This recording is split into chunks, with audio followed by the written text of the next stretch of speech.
Let's go to chapter 8, and this probably is one of the most fascinating chapters.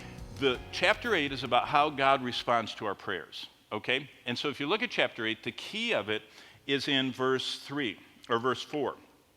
But I'll start in verse 3. Then another angel having a golden censer, this is Revelation 8:3, came and stood at the altar.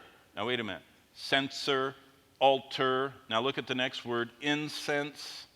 And then it says, which he should offer with prayers of all the saints on the golden altar before the throne.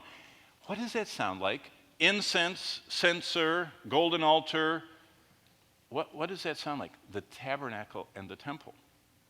See, in heaven, Moses was taken up on the mountain and he saw a temple in heaven that he made drawings of and got plans for and came down and created a copy of it, which was the tabernacle. It says in Hebrews, which was patterned after what's in heaven. Here's what's in heaven. God has this temple going on up there.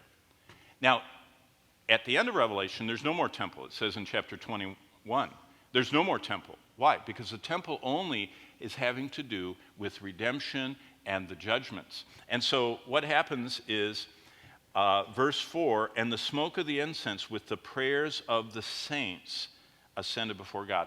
Here's the short of it. What does God do with our prayers?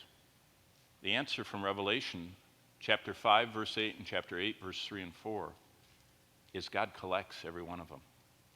Every time I pray, every time you pray, they go right into this bowl that's right in front of the throne of God. And God answers every prayer, either yes, no, or wait.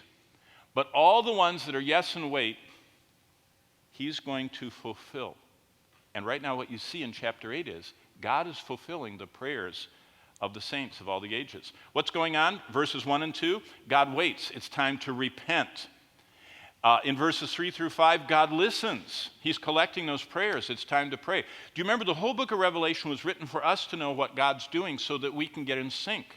Right now, God is listening. He wants us to be praying for him to take the gospel through us to the ends of the earth, for him to judge all wrongs and to right all wrongs. He's wanting us to pray. But then God responds to those prayers starting in chapter 8, verse 6, and it's time to flee. God waits, it's time to repent. This whole chapter is about how patient God is. God could have done the whole tribulation on one day. He could have gone boom, boom, boom, boom, boom, just killed them all. Boom, boom, boom, boom. Melted them all. He can do that, you know. In chapter 19, Christ speaks and everybody at Armageddon dies just by him saying a word.